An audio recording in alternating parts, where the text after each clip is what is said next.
നമസ്കാരം. പ്രധാന വാർത്തകൾ.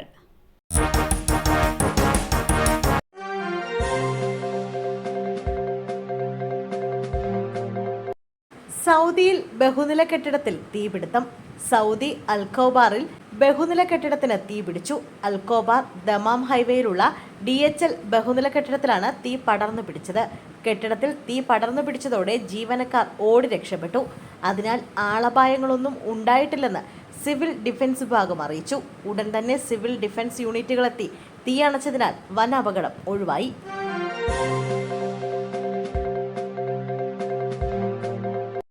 തിമിംഗല ഛർദിയുമായി 2 പേർ പിടിയിൽ. കൊച്ചിയിൽ തിമിംഗല ഛർദിയുമായി 2 പേർ പിടിയിൽ. എളംകുളത്തെ ലക്ഷദ്വീപ് ഗസ്റ്റ് ഹൌസിൽ നിന്നാണ് 1.3 കിലോ തിമിംഗല ഛർദി പിടികൂടിയത്. സംഭവത്തിൽ 2 ലക്ഷദ്വീപ് സ്വദേശികളാണ് കസ്റ്റഡിയിലായത്. DCPയുടെ ഡാൻസ് ഓഫ് ടീമാണ് പ്രതികളെ പിടികൂടിയത്.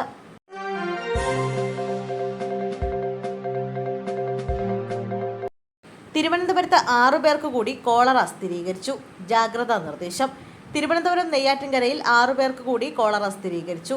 സ്വകാര്യ സ്ഥാപനത്തിലാണ് രോഗവ്യാപനം. ഇതോടെ 10 പേരാണ് കോളറ ബാധിച്ച് നിലവിൽ ചികിത്സയിലുള്ളത്. അതേസമയം സംസ്ഥാനത്ത് പനിബാധിതരുടെ എണ്ണത്തിൽ ഇന്നും കുറവില്ല.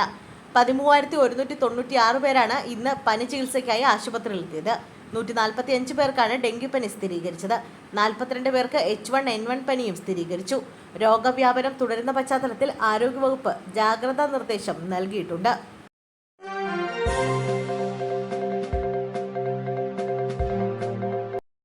വർക്കലയിൽ തിരയിൽപ്പെട്ട് എഞ്ചിനീയറിംഗ് വിദ്യാർത്ഥി മരിച്ചു. തിരുവമ്പാടി ബ്ലാക്ക് ബീച്ചിന് സമീപം വ്യാഴാഴ്ച ഉച്ചയ്ക്ക് 1 മണിക്കായിരുന്നു അപകടം. അപകടത്തിൽ തമിഴ്നാട് അരിയന്നൂർ സ്വദേശി സതീഷ് കുമാറാണ് മരിച്ചത്. 19 വയസ്സായിരുന്നു. സതീഷ് ഉൾപ്പെട്ട 10 അംഗ സംഘമാണ് ബുധനാഴ്ച വർക്കലയിലെത്തിയത്. തുടർന്ന് വ്യാഴാഴ്ച രാവിലെ ഇവർ തിരുവമ്പാടി തീരത്തെത്തി.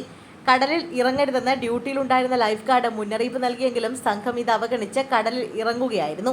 ഇതിനിടെയാണ് സതീഷ് കുമാർ തിരയിൽപ്പെട്ടത്. അടിയൊഴുക്കിൽപ്പെട്ട സതീഷിനെ ലൈഫ് ഗാർഡ് ഏറെ പരിശ്രമിച്ച് കരയ്ക്കെത്തിച്ചു. വർക്കല താലൂക്ക് ആശുപത്രിയിൽ എത്തിച്ചെങ്കിലും രക്ഷിക്കാനായില്ല. രക്ഷാപ്രവർത്തനത്തിനിടെ ലൈഫ് ഗാർഡ് മനുവിനും പരിക്കേറ്റു. SRM എഞ്ചിനീയറിംഗ് കോളേജിലെ BTech 3ാം സെമസ്റ്റർ വിദ്യാർത്ഥിയായിരുന്നു സജീഷ്.